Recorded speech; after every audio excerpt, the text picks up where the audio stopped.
Atklāja reģistrēšanos lielajai talkai. Šogad lielā talka notiks jau 10. reizi, aicinot cilvēkus visā Latvijā sakopt tuvējo apkārtni, savākt gružus, netīrumus, labiekārtot un apzaļumot teritorijas.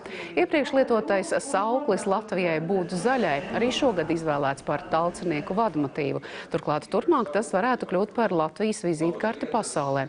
Tā vienojušies talkas organizatori, Latvijas institūts un arī valsts prezidents.